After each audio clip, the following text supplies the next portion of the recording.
agrotóxicos e a gente chama a Marilu Cabanhas. Bom dia, Marilu. Olá, Glauco, bom dia a todos que acompanham aí o Jornal Brasil Atual. E hoje a gente vai falar de agrotóxicos. Governos da América Latina são coniventes com a expansão do uso de agrotóxicos, incentivam o agronegócio de exportação e não produzem alimentos para suas populações. Essa é uma das conclusões do relatório Agrotóxicos na América Latina, violações contra o direito à alimentação e à nutrição adequadas.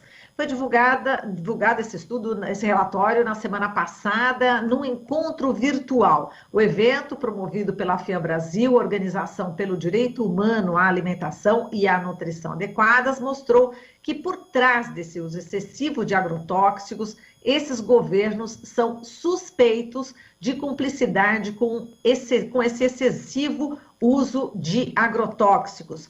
Suspeitos de cumplicidade com interesses corporativos e comerciais. Aqui no Brasil, durante o governo Bolsonaro, já foram liberados 1.172 agrotóxicos. E participaram desse encontro representantes de comunidades afetadas de países da América Latina, o relator especial da ONU sobre substâncias tóxicas e perigosas, o Marcos Orellana, e a nossa colunista, a Larissa Mesbombardi, professora e pesquisadora do Departamento de Geografia da USP e autora do Atlas Geografia do Uso de Agrotóxicos no Brasil e Conexões com a União Europeia. Olá, Larissa, bom dia! Olá, Marilu, bom dia. Obrigada pelo convite.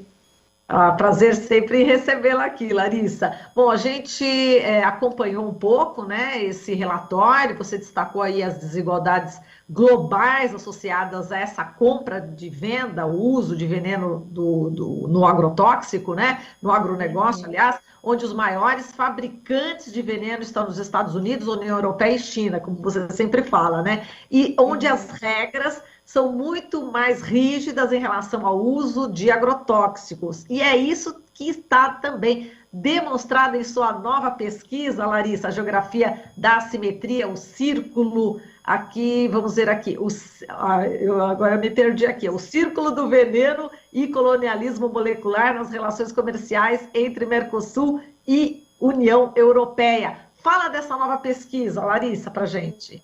Tá, eu começo pelo Geografia das Assimetrias. Acho que o encontro promovido pela FIAM conseguiu mostrar muito bem essas assimetrias, o quanto a América Latina como um todo, então não só Brasil, não só Mercosul, mas a América Latina tem tido esse triste papel, como diria o Eduardo Galeano, de escolher a tragédia como história.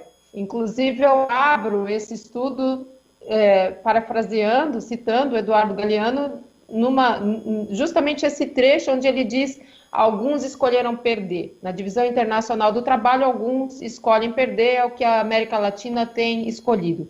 Então, Geografia das Assimetrias é uma publicação, ela está sendo feita em parceria com o grupo The Left, do Parlamento Europeu.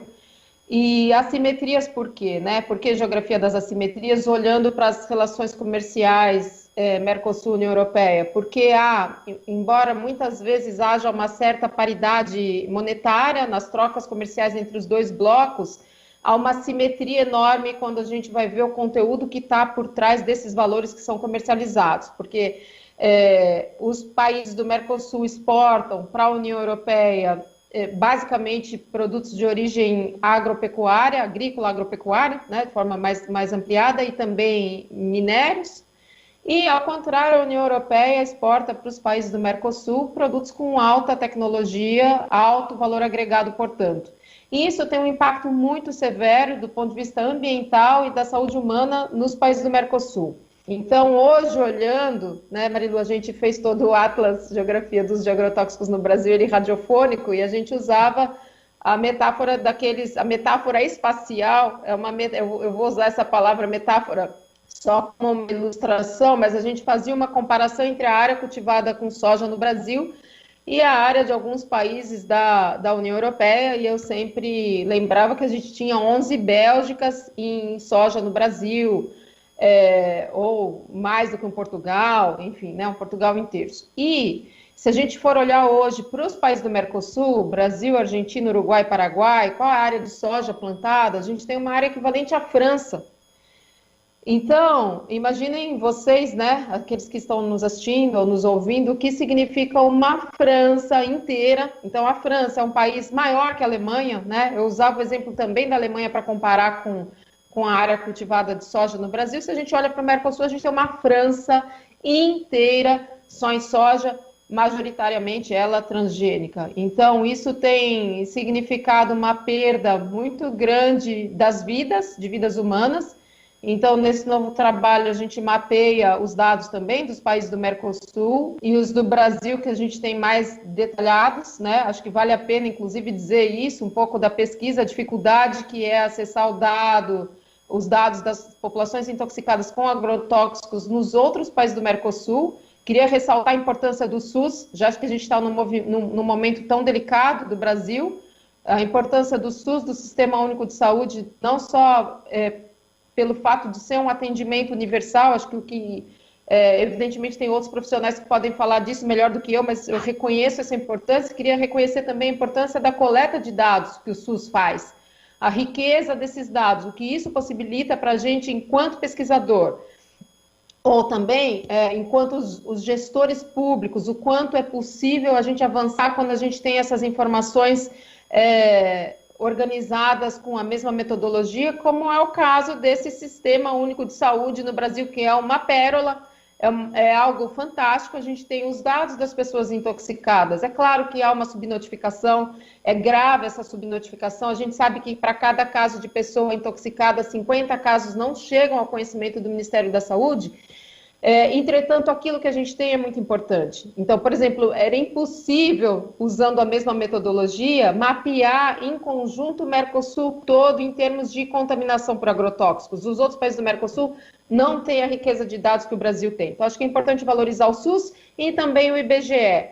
O IBGE e o Censo Agropecuário do IBGE, eles nos trazem uma fonte riquíssima de informação. Então, a gente só consegue, por exemplo, ter uma ideia de quais são as áreas de população mais vulneráveis a essas substâncias em função dessa riqueza de dados dessas instituições públicas do Brasil, importantíssimo, coisas que outros países, não só do Mercosul, mas outros países não têm. Então, eu queria valorizar isso e dizer que, como o que achei muito bacana a FIAN ter organizado da maneira como organizou esse seminário, porque pode dar voz às pessoas que estão submetidas a essas fumigações, né, a essas pulverizações, por exemplo, a essas contaminações, muitas vezes criminosas. Então, teve o relatório da FIAN traz as informações de camponeses em Pernambuco, que foram literalmente pulverizados. Essas comunidades fizeram um boletim de ocorrência, eles contam,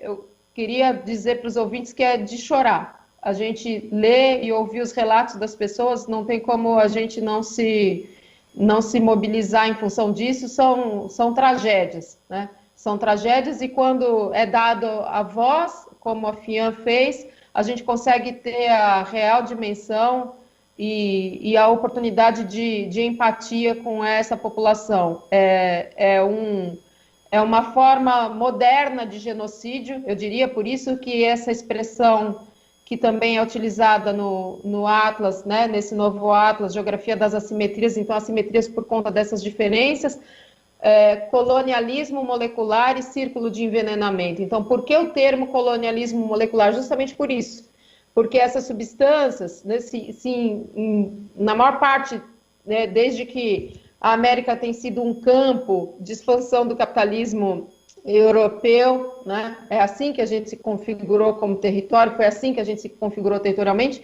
Se antes, né, se ao longo da nossa trajetória a gente sofria as violências físicas todas, né, como o campesinato brasileiro continua sofrendo, como os indígenas brasileiros e latino-americanos continuam sofrendo, agora tem uma outra forma de violência que é muito mais sutil, que é essa violência química. Essas substâncias são armas químicas, elas têm sido usadas dessa forma. É isso que o relatório da FIAN mostrou, né? Esse encontro importante que a FIAN organizou mostrou. são armas químicas, estão sendo utilizadas para pulverizar algumas comunidades. Isso já está fartamente documentado no Brasil, então é algo grave, evidentemente que atinge mais diretamente as pessoas que estão na linha, no que eu chamaria de linha de frente, seja porque estão lidando, né, estão no auge do conflito pela terra. Então, veja, o Brasil, que é um país caracterizado por uma extrema concentração fundiária, que tem conflitos de terra históricos, né? Agora, uma nova forma de conflito dessa violência, né? Dela se expressar, que é por meio do uso dos agroquímicos. Então, essa população está evidentemente mais exposta, assim como os trabalhadores rurais, os camponeses de forma geral também estão, porque estão lidando com essas substâncias. Eu achei muito interessante o relator da ONU admitindo a gravidade disso e admitindo, às vezes, a impossibilidade desses camponeses utilizarem os equipamentos, mesmo porque esses equipamentos de proteção sequer foram pensados para o clima tropical. Então, não há uma responsabilidade, as indústrias que são produtoras dessas substâncias não se responsabilizam pela forma como elas estão sendo utilizadas, o que é algo absurdo, né? Não tem difícil falar sobre isso sem usar um adjetivo, né? É algo que não é cabível, né? Não é justo, não é leal, não é? Então, as indústrias que produzem essas substâncias, elas próprias deveriam ser responsáveis pela forma como essas substâncias vão ser utilizadas, como as embalagens serão descartadas, etc., etc. E o que tem acontecido é que as indústrias têm lavado as mãos. E como você falou, né, Marilu, essas indústrias sediadas, desculpa. Não, exatamente. Acho que, pegando esse gancho, né, dos absurdos, né, que compõem, que envolvem toda essa questão do agrotóxico aqui na América Latina, e justamente esse teu estudo mostra, não é isso? Essa falta também de responsabilidade do primeiro mundo em relação a nós, aqui na América Latina, né? E já dá para a gente mostrar o mapa, para a gente discutir um pouco mais profundamente, se a gente não conseguir mostrar todos os mapas, mas pelo menos alguns desses mapas que compõem seu novo estudo, Larissa. Sim. Vamos colocar. Esse primeiro mapa que vocês estão vendo, para quem não está vendo, eu vou relatar. A gente tem um mapa em que estão representados os países do Mercosul ao sul e os países da União Europeia ao norte, e um fluxo mostrando as trocas econômicas entre Mercosul e União Europeia.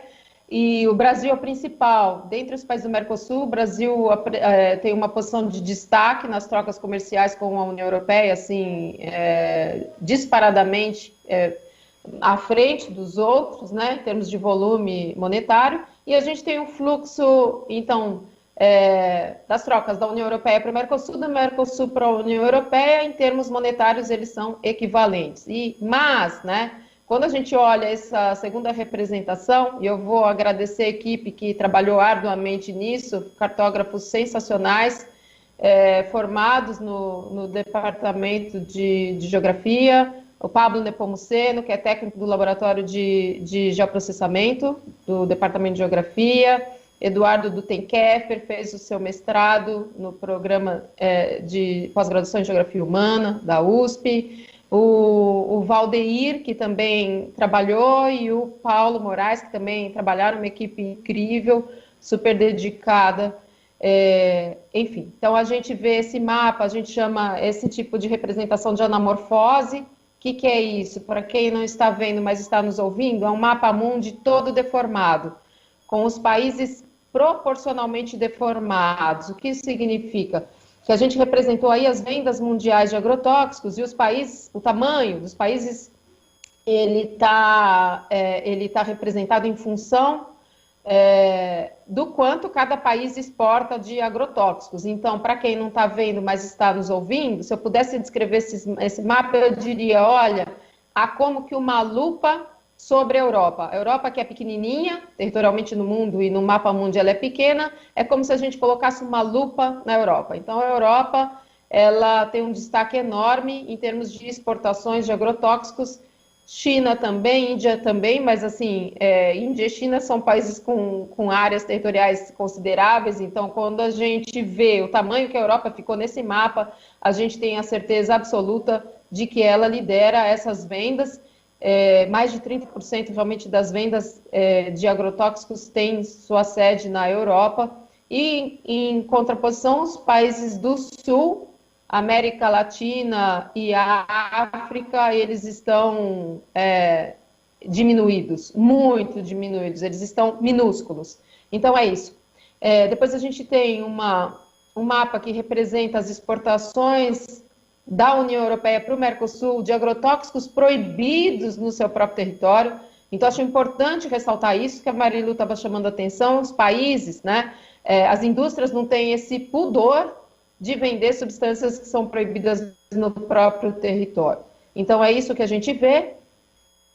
E vejam que foram mais de 6 milhões de quilos de agrotóxicos proibidos. E no total, esse é um outro mapa parecido com o anterior, aqui o total de agrotóxicos exportados pela União Europeia para o Mercosul, mais de 50 milhões de quilos. Então, vejam, mais de 10% desse volume são substâncias proibidas no próprio território europeu. Então, acho que isso ilustra bem essa ideia de colonialismo molecular que aparece no título dessa publicação.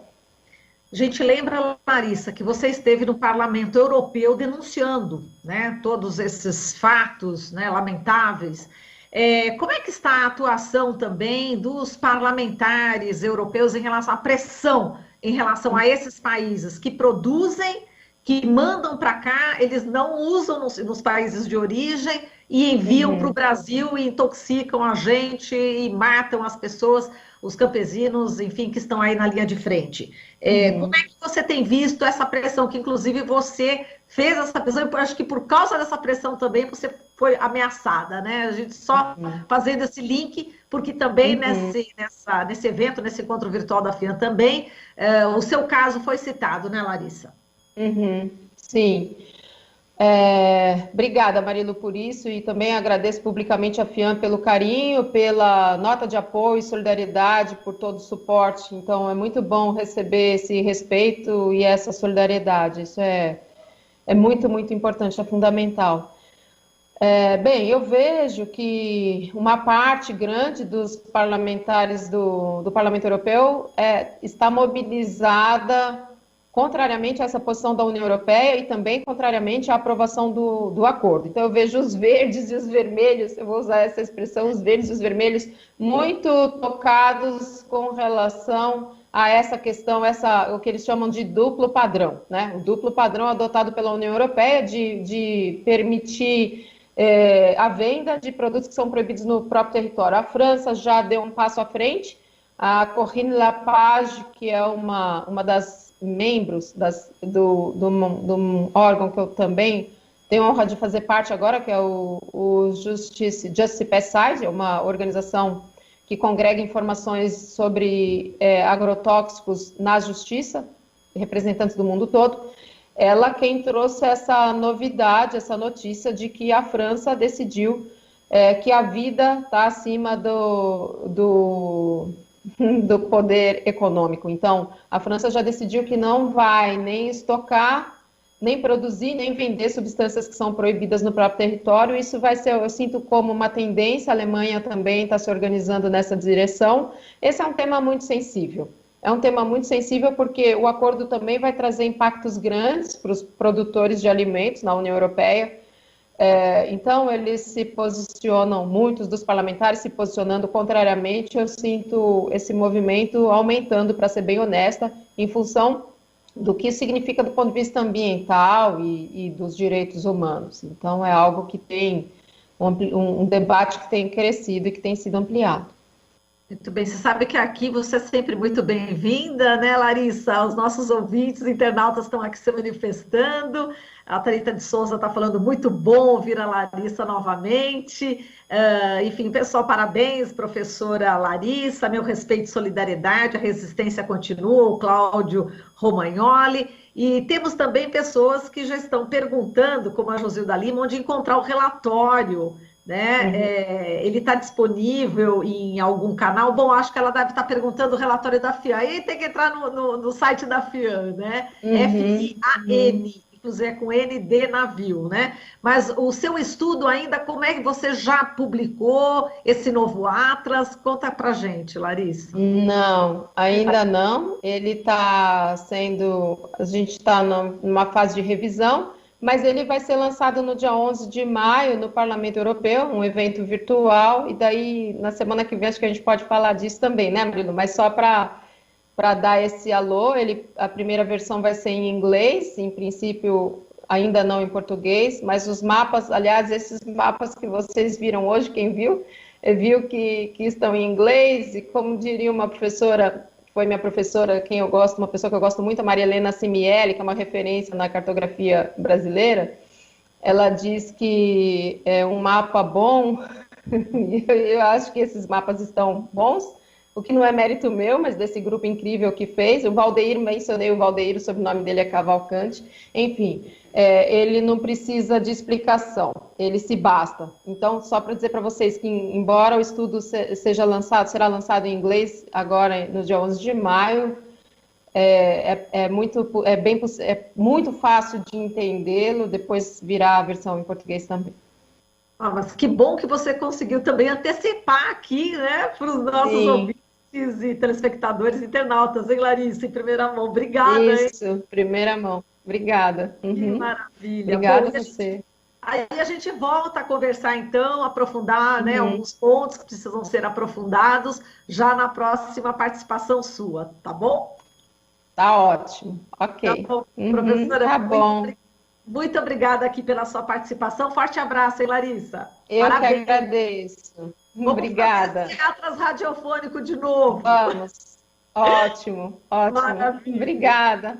Um abraço. Parabéns, até mais. Um abraço. Até. Estamos aqui com a Larissa Mies Bombardi, professora e pesquisadora do Departamento de Geografia da USP e autora do Atlas Geografia do Uso de Agrotóxicos no Brasil e Conexões com a União Europeia. E agora, esse novo Atlas Geografia das Assimetrias, o Círculo do Veneno e Colonialismo Molecular nas Relações Comerciais entre Mercosul e União Europeia. Você está ouvindo Jornal Brasil Atual. As notícias que os outros não dão.